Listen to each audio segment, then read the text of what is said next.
5 men ambushed a billionaire at a restaurant. Until the maid's daughter, hidden skill, shocked everyone. Quiet. Phones on the table.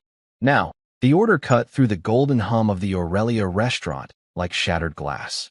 5 men in maintenance uniforms had just locked the doors of the most exclusive dining room in the city. At the corner booth sat Walter Harrington, billionaire and defense tycoon. "Do you have any idea who I am?" he barked, before a gun was pressed against his temple. But while fear spread like wildfire across the room, one teenager didn't flinch.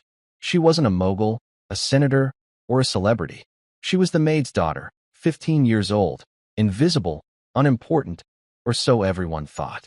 This is the story of how Chloe Bennet turned a billionaire's ambush into something far more dangerous, and why it was only the beginning. Just before we dive in, let us know in the comments where you're watching from today. We love seeing how far these stories reach. And make sure you're subscribed so you don't miss tomorrow's special video. Now let's jump back in. Enjoy the story. 5 men ambushed a billionaire in a restaurant, expecting an easy score. They never counted on the quiet girl in the corner, the maid's daughter. Her hidden skill was about to shock everyone. The quiet hum of the Aurelia restaurant was the sound of money. It was a soft, confident murmur, the clinking of heavy silverware on fine china, the whisper of sommeliers suggesting wines that cost more than a used car. Perched atop a skyscraper in the heart of downtown, its floor-to-ceiling windows offered a glittering panorama of the city lights, a kingdom of glass and steel for the kings and queens who dined within. Tonight, the most prominent king was Walter Harrington. He sat at the best table, a corner booth upholstered in deep velvet, a small island of immense power. Harrington was a man sculpted by success. His suit was tailored to perfection, his silver hair was impeccably styled, and his watch was a subtle masterpiece of Swiss engineering. As the CEO of Harrington Dynamics, a sprawling defense contractor, he didn't just move markets, he moved armies.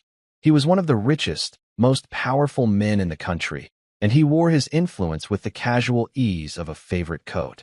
Across the table, a nervous politician nodded along to Harrington's monologue, laughing a little too loudly at jokes that weren't particularly funny. Harrington enjoyed this.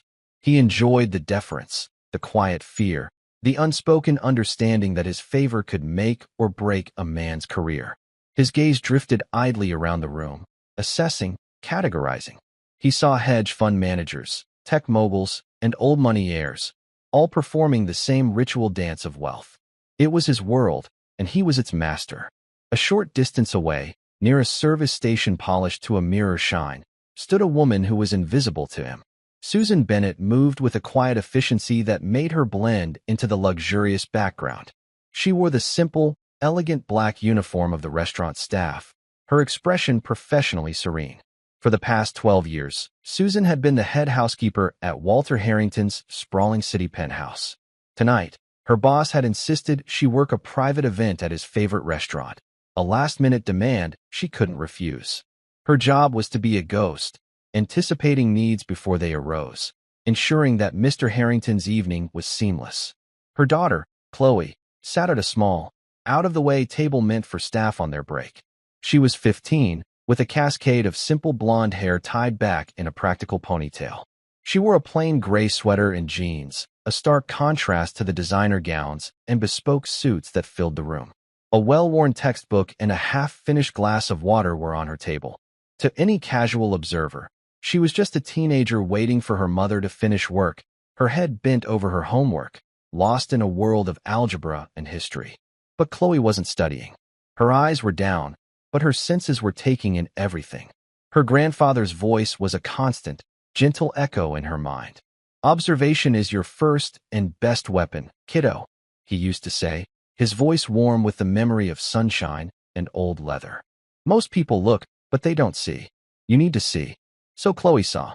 She saw the politician's sweat beading on his upper lip, a clear sign of his desperation. She saw the way the restaurant manager, a man named Mr. Du Bois, kept a respectful distance from Harrington's table but never truly looked away, his posture radiating a tense desire to please.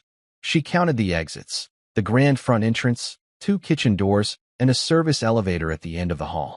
She noted the security cameras, tucked discreetly into the corners of the ornate ceiling. She saw the patterns of the waiters, the rhythm of the kitchen, the subtle hierarchy of the entire establishment. Her gaze fell on her mother. She saw the faint lines of fatigue around Susan's eyes, the slight stiffness in her back from hours on her feet.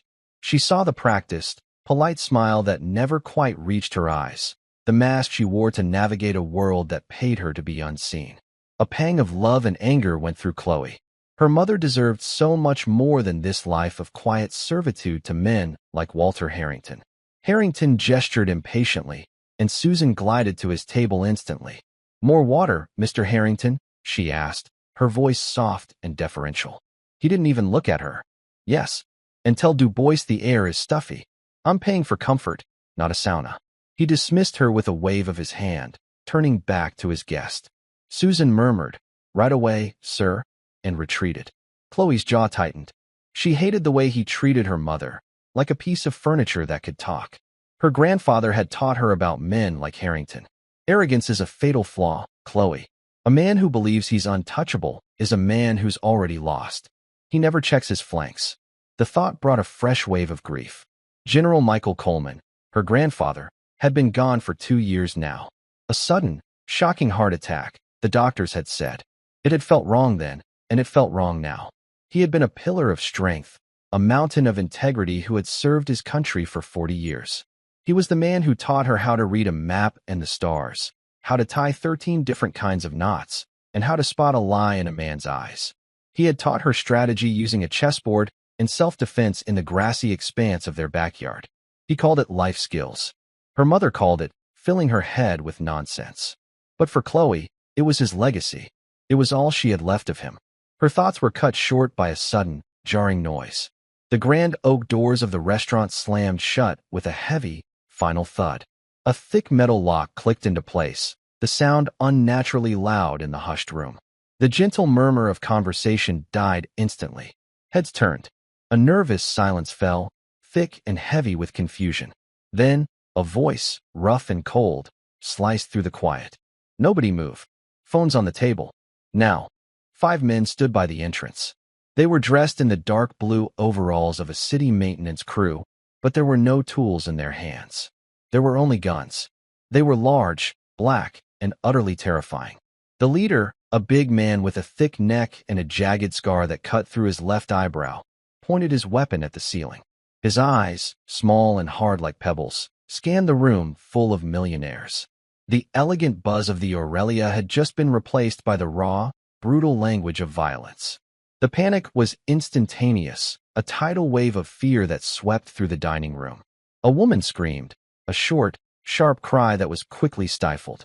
The nervous politician at Harrington's table went pale, looking as if he might faint.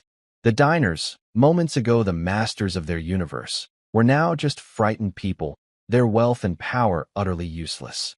Walter Harrington, however, reacted with fury, not fear. "Do you have any idea who I am?" he snarled, half rising from his seat. The leader of the robbers turned his cold eyes on him. He gave a cruel, humorless smile. "Yeah, you're our gold mine for the night. Sit down."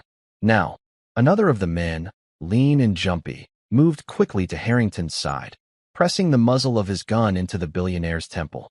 Harrington froze, his face a mask of shocked rage. He slowly, reluctantly, sank back into his chair. The robbers moved with practiced efficiency. 2 guarded the door, their guns sweeping across the room. The other 3 fanned out, one grabbing a velvet rope to herd the terrified patrons into the center of the room. The jumpy one stayed on Harrington, while the leader, Gus, strode toward the middle of the floor. "Like I said," Gus bellowed, his voice echoing in the terrified silence. "Phones on the table. Wallets. Jewelry. Put it all in the bag." He tossed a canvas duffel bag onto a nearby table. "And you," he said, pointing a thick finger at Harrington. "You're going to make a little phone call. A wire transfer. $50 million. You do that, and we all go home happy." Susan Bennett had flattened herself against the wall near the service station, her body trembling.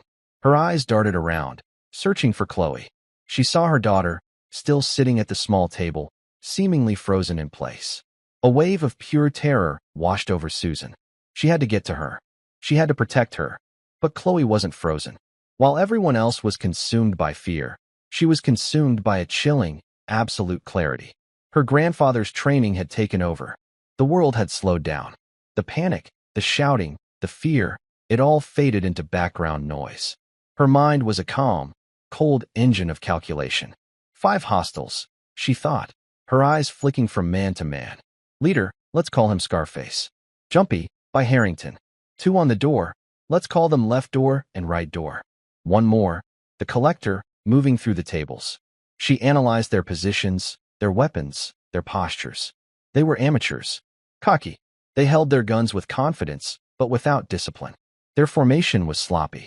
They were focused on the money, on Harrington, and considered everyone else to be irrelevant. A critical mistake. Never underestimate your opponent, kiddo, the general's voice whispered in her memory. But always exploit it when they underestimate you. She was the maid's daughter, a 15-year-old girl in a cheap sweater. She was invisible, and in this room, invisible was the most dangerous thing she could be. Hey, you. The voice belonged to the collector. He had noticed her. He stomped over to her table, the duffel bag slung over his shoulder. What are you, deaf? Phone.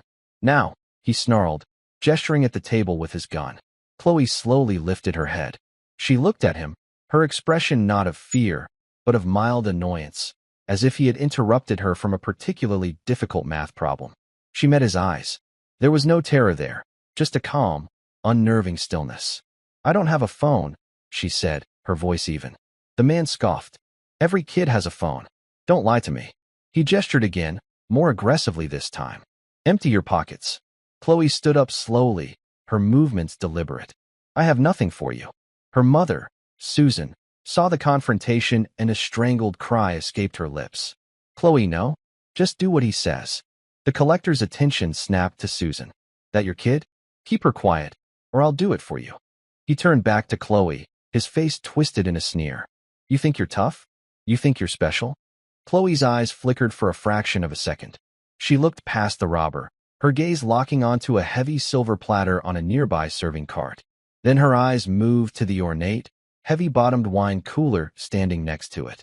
Finally, she looked at the fire extinguisher mounted on the wall just inside the kitchen doors.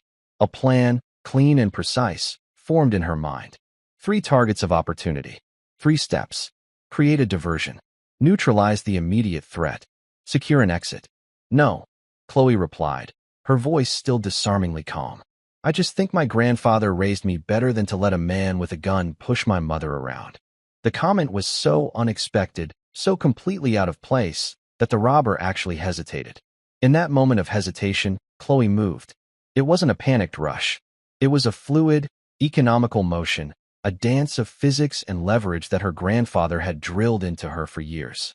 She took 1 step to her left, grabbed the edge of the heavy linen tablecloth on the serving cart, and pulled. The cart's contents, the silver platter, glasses, a half-empty bottle of champagne, crashed to the floor with an explosive shatter of glass and metal. The noise was a thunderclap in the tense room. Every head, including those of the other 4 robbers, snapped toward the sound. The collector, startled, took an involuntary step back. It was all the opening Chloe needed. In the same fluid motion, she pivoted. Her right hand shot out, not to strike him, but to grab the handle of the heavy, ice-filled wine cooler. She didn't try to lift it. She used its weight as an anchor, swinging her body around it. Her right leg came up in a low, powerful arc, her worn sneaker connecting squarely with the back of the robber's knee. His leg buckled with a sickening pop. He grunted in pain and surprise, his balance gone. As he stumbled forward, Chloe was already moving again. She used his own momentum against him, her shoulder dipping as she stepped into his path. She wasn't big, but she was fast, and she knew exactly where to apply pressure. She slammed her body into his, driving him face first into the wall right next to the kitchen doors. His head hit the plaster with a dull thud. His gun clattered to the marble floor. He slumped down, groaning, momentarily out of the fight. The entire sequence had taken less than 3 seconds. A collective gasp went through the room. The silence that followed was one of profound shock.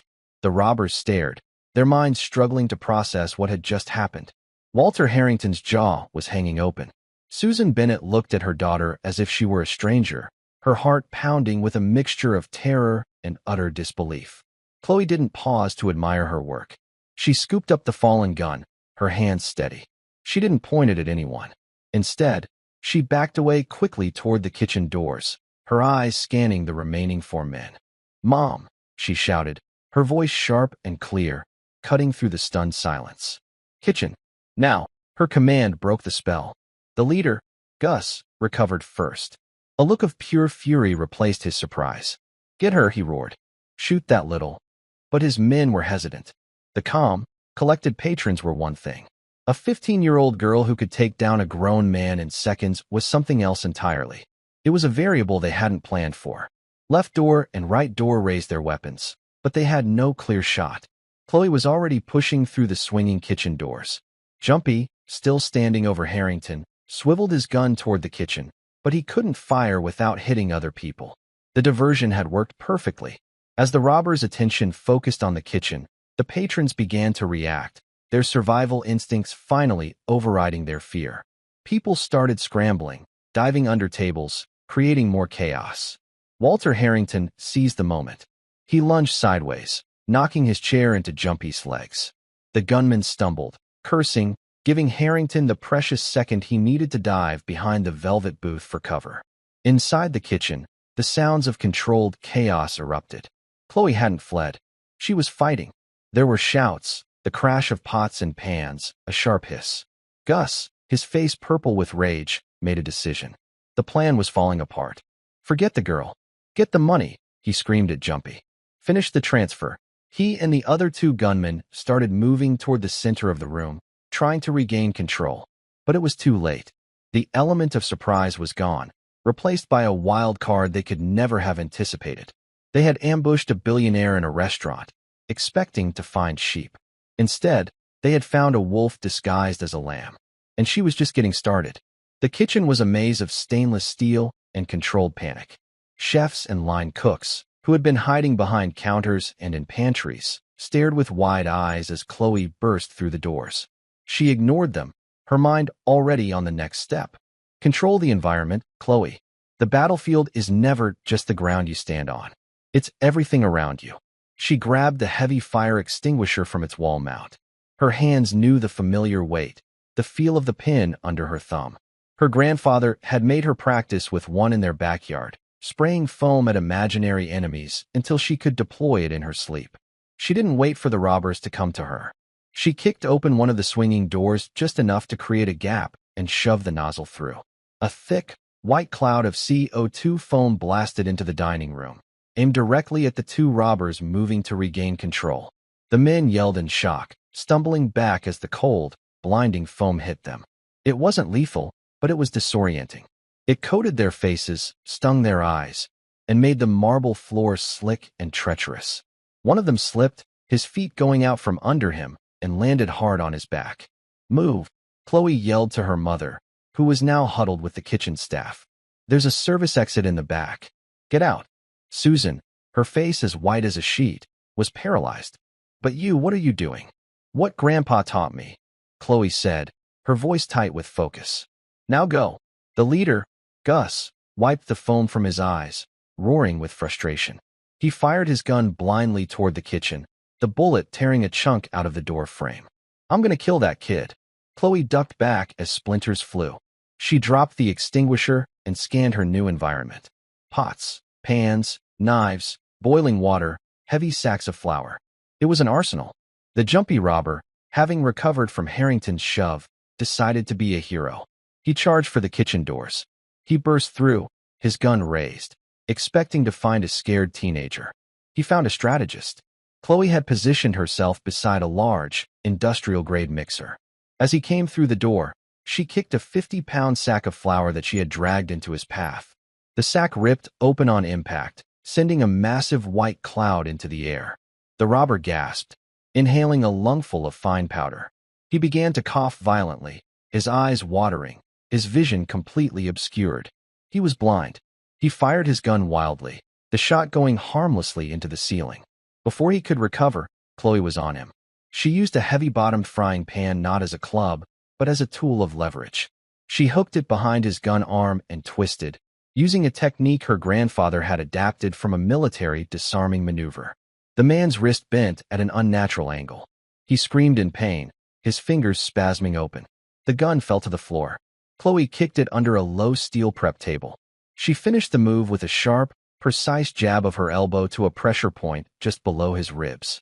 The air rushed out of his lungs, and he collapsed to his knees, gasping and choking.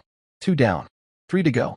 Back in the dining room, the situation was deteriorating for the robbers. The foam had created chaos. The other patrons, emboldened by the robbers' confusion, were no longer passive victims. Some were running for the main doors, creating a human barrier. Mr. Du Bois, the manager, had managed to crawl to a service phone and was frantically whispering to the police. Walter Harrington, peeking over the top of his booth, watched the scene unfold with a stunned expression. He had seen private security teams, highly trained professionals, handle threats. But he had never seen anything like this.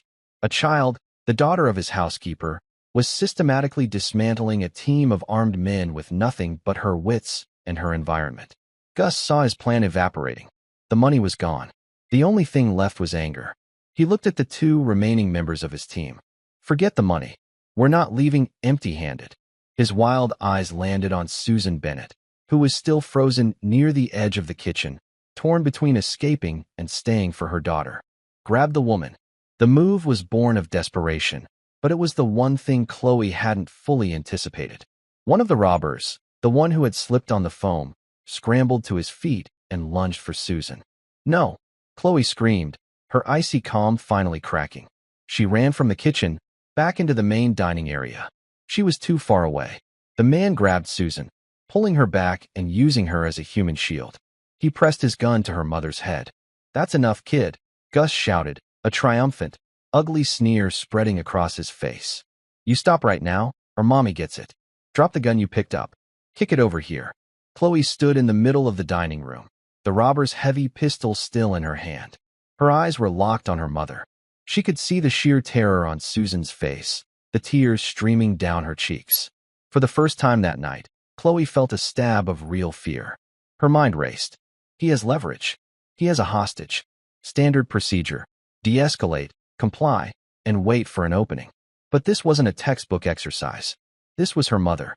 Emotion is a weapon, Chloe, her grandfather's voice cautioned in her memory. It can be used by you or against you. Control it. Don't let it control you. She took a slow, deep breath, forcing the fear down. She looked at Gus, then at the man holding her mother. She noted his stance. It was sloppy. His focus was entirely on her, not on his grip. Her mother was not a passive victim. Susan was small, but she was strong. Chloe had to give her an opening. "Okay," Chloe said, her voice shaking slightly, but it was a calculated tremor. She let them see the scared little girl they expected to see. "Okay, you win. Don't hurt her." She slowly bent down and placed the gun on the floor. "Kick it," Gus commanded. She slid it across the polished marble floor. It spun to a stop near his feet. "Good girl," Gus said, relaxing slightly. He thought he had won. "Now, we're all going to walk out of here nice and slow. You," he jabbed a finger at the man holding Susan. "You keep her close." Chloe's eyes met her mother's over the robber's shoulder. For a split second, their gazes locked. In that fraction of a second, Chloe gave a tiny, almost imperceptible nod. Then she shifted her eyes downward, to the robber's foot. It was a signal they had never practiced, a language they didn't know they shared. But a mother knows her child. Susan saw the look, and some of Chloe's impossible calm seemed to transfer to her. She understood. As the robber started to drag Susan toward the front door, Chloe took a small, shuffling step forward. "Please," she whimpered, "let her go. Take me instead." It was the perfect distraction. Gus and the other robber focused on Chloe, savoring their victory over the troublesome girl. The man holding Susan also glanced at Chloe, a smirk on his face. In that instant of distraction, Susan acted. She lifted her foot and brought the hard heel of her sensible work shoe down on the robber's instep. She stomped with all the force of her fear and her fury. The man screamed, a high-pitched shriek of agony. His grip on Susan loosened for just a second. It was the opening. Chloe exploded into motion. She wasn't running at the man holding her mother. She was running at the fourth robber, the one standing near Gus. She launched herself forward in a low tackle, not aiming for his body, but for his legs. She hit him just below the knees. He toppled over like a felled tree, his head cracking against the edge of a heavy oak table. He was out cold. At the same time, the first sirens began to wail in the distance. Faint at first, but growing louder with every passing second. The sound broke the remaining robber's nerve. The man Susan had stomped shoved her away, forgetting his role as a captor and thinking only of escape. Gus, the leader, saw it was over. He looked at the carnage. 3 of his men down. The police were seconds away. He looked at Chloe, who was already getting to her feet, her eyes burning with a cold fire he had only ever seen in hardened combat veterans. He made the only choice he had left. He turned and ran for the kitchen, hoping to find the back exit Chloe had mentioned. He never made it. As he ran past Walter Harrington's table, the billionaire, who had been hiding this whole time, stuck out his leg. It was a clumsy, desperate move, but it was enough. Gus tripped, sprawling forward onto the floor. Before he could get up, Chloe was there. She didn't have a weapon. She didn't need one. She simply stood over him, her small frame casting a long shadow in the dim, chaotic light of the restaurant. The sirens were deafening now. Red and blue lights flashed through the tall windows, painting the scene in strobing colors. The front doors burst open, and heavily armed police officers swarmed in, shouting commands. The siege of the Aurelia was over. In the stunned silence that followed, as police handcuffed the groaning robbers and paramedics attended to the injured, everyone's eyes were on Chloe. She stood there, breathing heavily, her blonde ponytail slightly askew. She looked around the wrecked dining room, at the terrified faces of the city's elite, at the downed criminals, and finally, at her mother. Susan ran to her, wrapping her arms around her daughter, sobbing with relief and confusion. Chloe, how did you do that?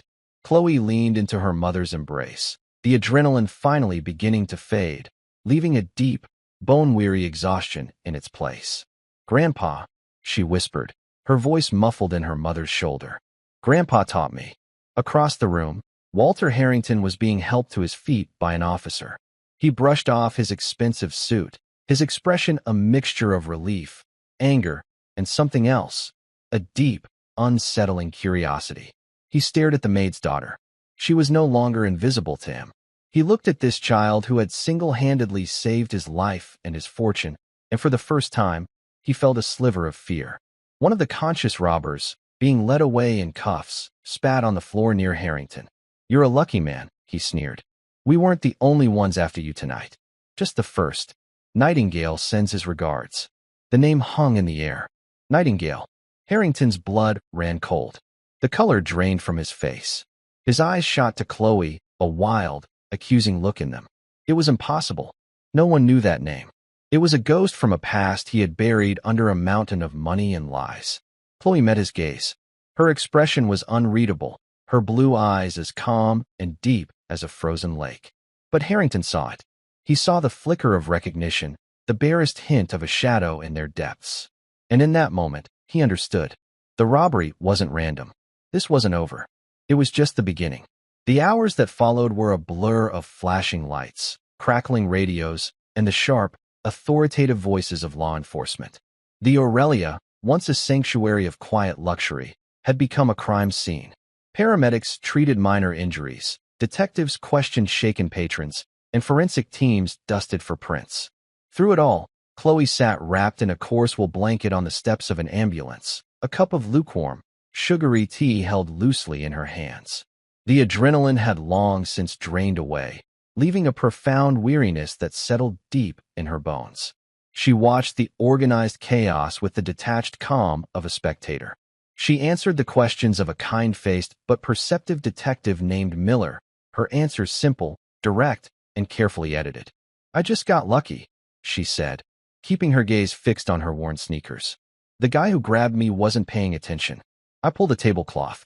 He slipped. And the man in the kitchen? Detective Miller asked, his pen poised over his notepad. The kitchen staff said you took him down with a sack of flour and a frying pan. That's a little more than lucky, wouldn't you say? Chloe shrugged, making the blanket bunch up around her shoulders. He couldn't see. I just pushed him. He fell. Miller studied her for a long moment. He'd been a cop for 20 years. He knew when a story was too neat, too clean. But the facts were undeniable. The girl had neutralized 2 armed men and created the opening that stopped the robbery. Your grandfather taught you how to defend yourself? He taught me to pay attention, Chloe corrected softly. He said most trouble can be avoided if you just see it coming. It was the truth, just not the whole truth. A few feet away, her mother, Susan, was giving her own statement, her voice still trembling. Her eyes kept darting toward Chloe, filled with a bewildered mix of pride, fear, and a dawning, unsettling understanding that the child she had raised was a stranger to her. The quiet, bookish girl who did her homework and helped with the laundry had vanished, replaced by someone with the reflexes of a soldier and the eyes of a hawk. The true storm, however, was centered around Walter Harrington. He stood apart from the other patrons, flanked by two stone-faced men in dark suits who must have been his private security. He wasn't talking to the police. He was talking into his phone, his voice a low, urgent snarl. Detective Miller approached him, but Harrington waved him away with an imperious gesture. "This is now a matter of corporate security," Harrington stated, his voice like ice. "My people will handle the internal investigation. Your department can handle the street trash." He ended his call, and his eyes, cold and flinty, found Chloe. He stared at her, not with gratitude, but with a palpable, unnerving intensity. It was the look of a man who has just seen a ghost. The name the robber had spoken, Nightingale, had not been mentioned to the police. It was a secret that now hung in the air between the billionaire and the maid's daughter, a shared poison that changed everything. Eventually, the chaos subsided. The patrons were allowed to leave, scurrying away into the night, their brush with mortality already being spun into a thrilling story for their friends. The robbers, both the conscious and the unconscious, were taken away in police vans. Harrington's driver pulled a sleek, black sedan to the curb. One of his security men opened the rear door. "Susan," Harrington called out, his voice leaving no room for argument. "Get your daughter. We're leaving." The ride to Harrington's penthouse was a study in suffocating silence. The car moved like a phantom through the sleeping city, the streetlights tracing silent patterns across the faces of its three occupants. Susan sat huddled against her door, stealing worried glances at Chloe. Harrington sat opposite them, his hands clasped on his knee, his gaze fixed intently on the girl. Chloe simply stared out the window, watching the city slide by. She felt his eyes on her, dissecting her, trying to solve the puzzle she presented. She knew what he was thinking. "Who are you? How do you know that name?" "I don't," she thought, "but I'm going to find out." When they arrived at the penthouse, a sprawling palace of glass and marble perched atop the city, the familiar space felt alien. The air was thick with unspoken questions. Harrington dismissed his security detail with a nod. "Susan," he said, turning to her, "go and get some rest. We'll talk in the morning." It was a command, not a suggestion. Susan hesitated, looking at her daughter. "Chloe, I'm fine, Mom," Chloe said, giving her a small, reassuring smile that didn't reach her eyes. "I'm just tired." Reluctantly, Susan retreated to the small staff quarters tucked away in a service wing of the massive apartment. The heavy door clicked shut, leaving Chloe alone with the billionaire. Harrington walked over to a vast window that overlooked the glittering city. For a long time, he said nothing, his back to her. "Your grandfather," he said finally, his voice low and strained. "General Michael Coleman. A great man. A patriot." "Yes, sir," Chloe said. He turned to face her. The polite mask of the powerful CEO was gone. In its place was a raw, naked fear. "He never mentioned a project he and I worked on. Years ago. Code name, Nightingale." Chloe kept her expression neutral, her heart beating a slow, steady rhythm. "No, sir. He didn't talk much about his work. He said it was classified." Harrington's eyes narrowed. He was searching for any flicker of deception, any hint that she was lying. "The man in the restaurant. He said Nightingale sent his regards." "What did that mean to you?" "It meant he was trying to scare you," Chloe answered simply. It worked. The bluntness of her statement seemed to knock the air out of him. He stared at her, this small, unassuming girl in a cheap sweater who spoke with the unnerving confidence of an equal. "Your grandfather, his death," Harrington said, the words tasting like ash in his mouth. "A heart attack," they said. He was in perfect health. A cold dread, a suspicion she had buried for 2 years, began to surface in Chloe's mind. "What are you saying?" "I'm saying," Harrington leaned forward, his voice barely a whisper, "that I don't believe in coincidences. And I don't believe your grandfather's death was natural. Not anymore." The words hit Chloe with the force of a physical blow. The room seemed to tilt. Her grandfather, her hero, the strongest man she had ever known, murdered? The idea was monstrous, unthinkable. Yet, as soon as Harrington said it, a dark part of her mind knew it was true. It explained the nagging wrongness of it all, the feeling that a piece of the puzzle had always been missing. Why? Chloe asked, her voice small and tight. Who would kill him? Someone who wanted Nightingale to stay buried, Harrington said, his gaze distant, lost in a dark memory. It was a deniable ops program. Off the books. We were tasked with neutralizing threats to national security, foreign and domestic. The general was the strategist. I provided the funding and the technology through my company. He began to pace, his agitation growing. We did things that had to be done, but things that could never see the light of day. We made enemies, powerful enemies. When the oversight committee got wind of it, we were ordered to shut it down. Erase everything. We buried it, Chloe. Or so we thought. He stopped and looked at her, his expression grim. Someone knows. They know what we did. And they're coming for me. That robbery tonight, it wasn't about the money. It was a message, a declaration of war. And they used that name to let me know that they know everything. Chloe felt the world shifting under her feet. Her entire life, the stories her grandfather told, the games he taught her. It was all being recast in a new, terrifying light. He wasn't just a retired soldier. He was a spy master. And the skills he had passed on to her were not for self-defense. They were for survival in a world of shadows she never knew existed. Why are you telling me this? She asked, her voice regaining its strength. Harrington gave a short, bitter laugh. Because your grandfather was the most brilliant, dangerous man I ever knew. And tonight I saw his ghost. I saw it in you. He walked over to a sleek, minimalist desk and pressed a hidden button. A panel on the wall slid open, revealing a high-tech security console. He typed in a long code, then pressed his thumb to a biometric scanner. With a soft hiss, another, smaller panel opened, this one revealing a safe. From it, he pulled out a slim, black laptop. It was unadorned, with no logos or markings of any kind. This belonged to him, Harrington said, placing the laptop on the desk. He gave it to me for safekeeping a week before he died.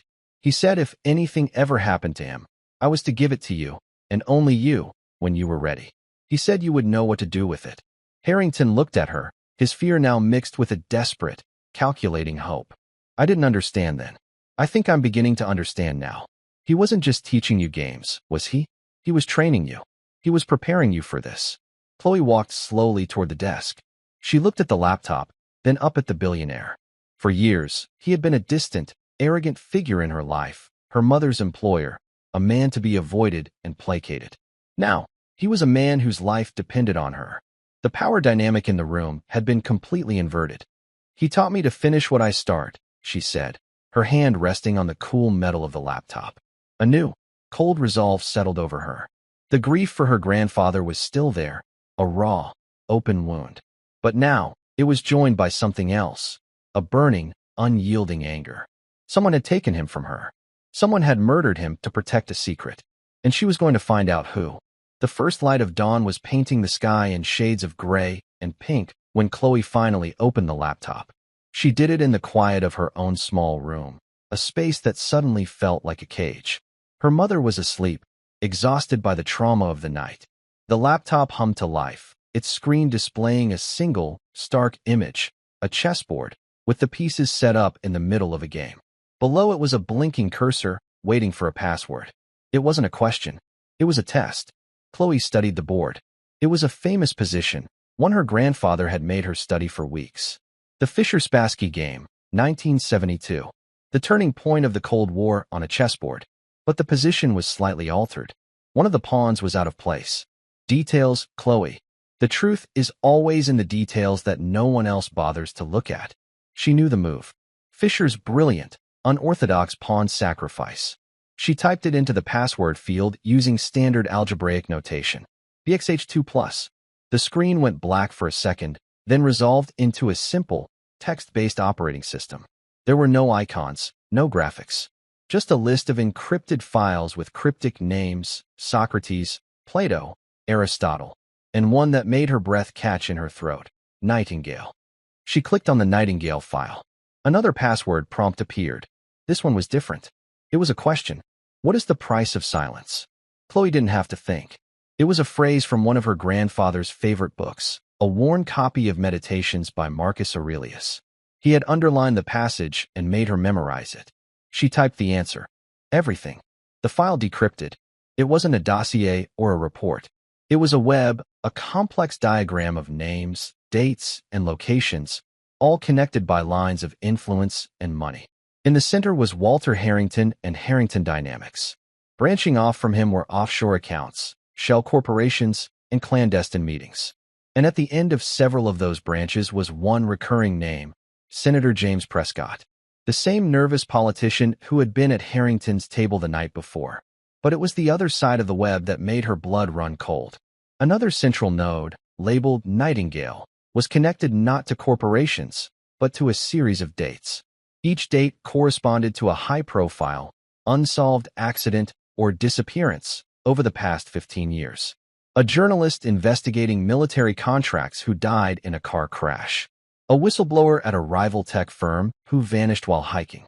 A foreign diplomat who suffered a sudden, fatal aneurysm. And the last date on the list, 2 years ago, was linked to a single name, General Michael Coleman. Cause of death, heart attack. Chloe stared at the screen, the terrible truth laid bare in cold, digital lines. Nightingale wasn't just a program. It was an assassination squad. Her grandfather and Harrington hadn't just been neutralizing threats. They had been killing people. A wave of nausea washed over her. Her grandfather, the man who taught her about honor and integrity, was a killer? It didn't make sense. It couldn't be true. She dug deeper, opening the other files. Socrates contained audio logs, her grandfather's voice, calm and measured, dictating his notes. She listened, her hands trembling. September 14th, the familiar voice said, the recording dated just 3 days before his death. Harrington is becoming reckless. The targets are no longer threats. They are business rivals, political obstacles. He's twisting Nightingale's purpose, using it to build his own empire. Prescott is in his pocket. He's feeding him classified intelligence in exchange for political favors and defense contracts. This was not the mission. This is corruption. This is murder for profit.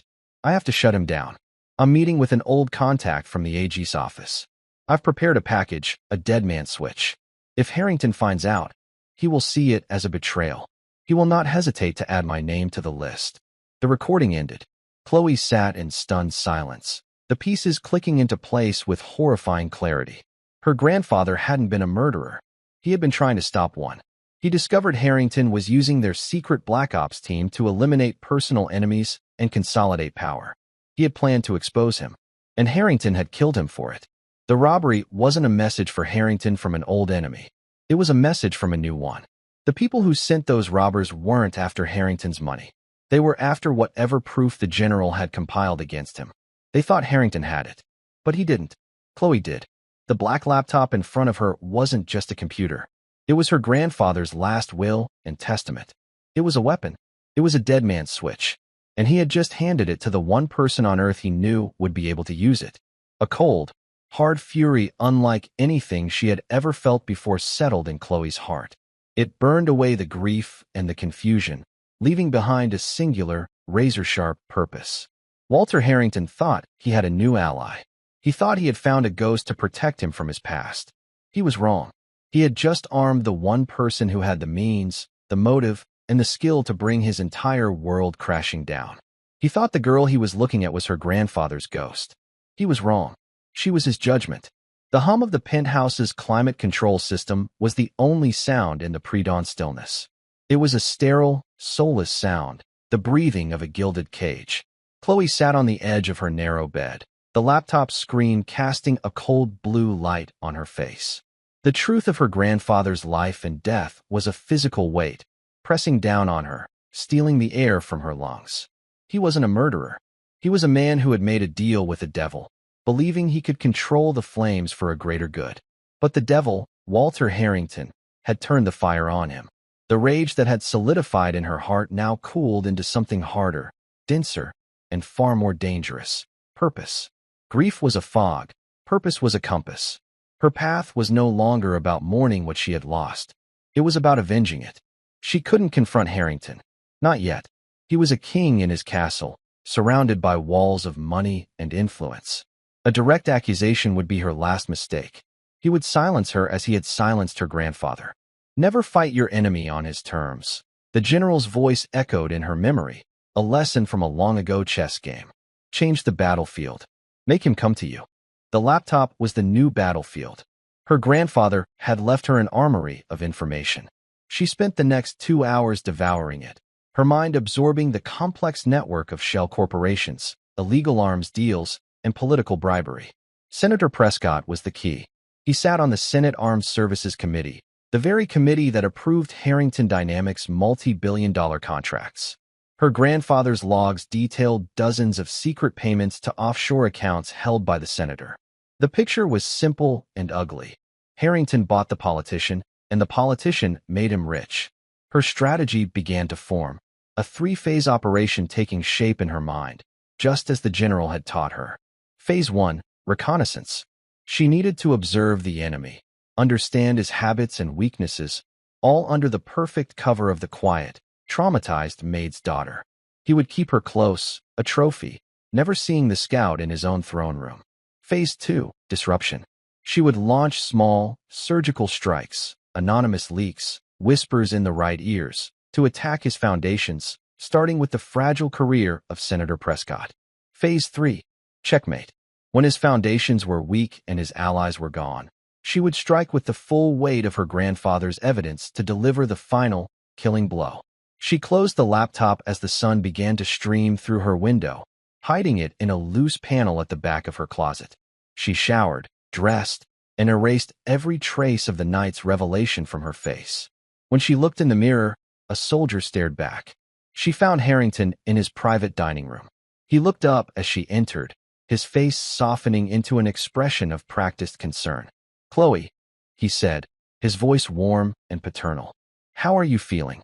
"Tired," she said, her voice quiet and small. "I didn't sleep much." "Understandable," he said, gesturing to a chair. "After what you did, you're part of the family now, Chloe. We need to talk about your future. A girl with your talents shouldn't be wasting them. I have connections. The best private academies. We can hone those skills. Your grandfather would have wanted that." It was a recruitment pitch. He saw her as a weapon, a legacy of the general he could mold for his own purposes. The irony was so thick she could taste it. "I don't know," she said, looking down. "It's all so much." "Of course," he said smoothly. "But know the offer is there. We're a team now, you and I. We have a shared interest in finding out who's behind this Nightingale threat." The casual way he lied, using her grandfather's murder to bind her to him, was chilling. He thinks I'm a pawn, she thought. He's about to find out I'm the queen. Over the next week, Chloe played her part to perfection. She was quiet, withdrawn, and observant. Harrington, convinced he had her under his thumb, let his guard down. He took calls in front of her, left sensitive documents on his desk, and spoke freely to his security chief, Thompson. Chloe absorbed it all, learning the rhythms of his life, his secondary passwords, his weaknesses. Her target was Senator Prescott. According to Harrington's calls, Prescott was getting nervous. He was the weak link. Using a burner phone and routing her connection through a series of public Wi-Fi networks as her grandfather had taught her, she crafted an anonymous email to Kenneth Morrison, a Pulitzer Prize-winning investigative journalist her grandfather's files had listed as a man of integrity. The email was short. Subject, a tip for the watchdog. Senator James Prescott. Look into his trips to the Cayman Islands. Ariadne Holdings. He sits on the Armed Services Committee. Ask why a public servant needs a secret offshore bank. This is just the first thread. Pull on it. She sent it from an untraceable address, then factory reset the phone and dropped it into a storm drain. The fuse was lit. The reaction came 3 days later. A small article, buried deep inside the nation's leading newspaper, written by Morrison. It didn't mention Harrington, but simply raised questions about Senator Prescott's financial improprieties. That evening, Harrington was a storm of fury. Chloe watched from the shadows as he paced his office, screaming into his phone at the senator. "You idiot. I told you to be careful. You fix this, James. You make it go away, or I swear I will bury you." He slammed the phone down, and called for his security chief. "Thompson," he said, his voice a low, dangerous growl. "Find out who's talking to the press. I want a name." Phase 2 had begun. The enemy was wounded. Chloe felt a grim satisfaction, knowing she had kicked the hornet's nest. Thompson's team swept the penthouse for bugs and investigated all the staff, including her mother. Chloe submitted to the scrutiny with placid calm. They found nothing. But the pressure on Senator Prescott was mounting as Morrison published a series of follow-up stories, each more prominent than the last. He had found the money trail. One evening, Harrington received a call that made his face go pale. He listened, then said, "Stay where you are. Don't talk to anyone. I'm on my way." He turned to Thompson. "The senator is about to break. He's threatening to go to the DOJ. We can't let that happen. Get the car." He swept out of the room, his attention completely focused on plugging the leak. This was her chance. With Harrington and his security chief gone, the penthouse was on lower alert. Chloe went to her room and retrieved the laptop. She had more than just breadcrumbs on Prescott. She had everything. Flight manifests, encrypted emails, and audio files of Harrington giving the senator direct orders. She compiled the most damning evidence into a single file and created another anonymous email. This time, the recipients were not just Morrison, but also the heads of the Senate Ethics Committee and the Attorney General herself. Subject: The Nightingale Sings. Attached is conclusive proof of bribery and conspiracy committed by Senator James Prescott and Walter Harrington. The file contains authenticated documents, emails, and audio recordings. Senator Prescott is a paid asset of a corrupt corporation. Do your duty. She hit send. The arrow was loosed, aimed at the heart of an empire. She wiped the laptop and returned it to its hiding place. She went back to her homework, her heart pounding a steady drumbeat of anticipation. She knew Harrington would trace the attack back to his own penthouse. He would know it was an inside job. Eventually, he would look at her, the quiet, grieving girl in the corner. Let him come. Her grandfather had taught her that sometimes you must sacrifice a pawn to trap a king. Harrington thought she was his pawn. He was about to find out she was the player on the other side of the board. The digital world moves at the speed of light, and Chloe's email was a lightning strike. The next morning, the story was a firestorm. The lead headline on every news channel and website: Senator Prescott implicated in bribery scandal. Harrington dynamics at center of probe. The irrefutable proof she had provided, especially the audio clips of Harrington commanding the senator, fueled the inferno. Cornered by the public evidence, the Department of Justice announced a formal investigation. Senator Prescott's career evaporated in hours. Stripped of his committees and abandoned by his party, he resigned by evening. From the quiet of the penthouse, Chloe watched the first pillar of Harrington's empire turn to dust. His company's stock cratered. Allies who once flocked to him now scrambled to denounce him. Harrington finally returned late the next night. He strode into the living area where Chloe sat reading, deliberately waiting. He looked like a man hollowed out by disaster, his face a haggard mask of fury. His eyes, burning with paranoia, swept the room and landed on her. The quiet girl. The ghost of the general. He dismissed his security chief, Thompson, with a flick of his wrist. The silence that fell was thick with accusation. "It was you," Harrington said, his voice a raw whisper. "The leak. It came from inside this building. It was you." Chloe slowly closed her book. She met his gaze, her own eyes clear and steady. The time for hiding was over. Yes. The simple affirmation struck him with more force than a denial. He stared, struggling to reconcile the timid girl with the architect of his ruin. "How? What?" "You have my grandfather's laptop," Chloe said, her voice even. "The one you gave me." Harrington's face went white. "Impossible. The files were locked. Michael's encryption was military grade." "He gave me the keys," Chloe said. "A long time ago. He called them games. Chess moves. Lines from old books. He was preparing me, not to help you, but to stop you." The truth finally dawned on Harrington. He hadn't been betrayed by a new enemy. He had been outmaneuvered by an old one from beyond the grave. "He was going to expose you," Chloe continued, her voice gaining a cold, hard edge as she stood. "He knew you were using Nightingale to kill your rivals. He was going to turn you in. So you killed him." "No," Harrington sputtered, taking a step back. "He was a threat. He was going to expose a program that kept this country safe.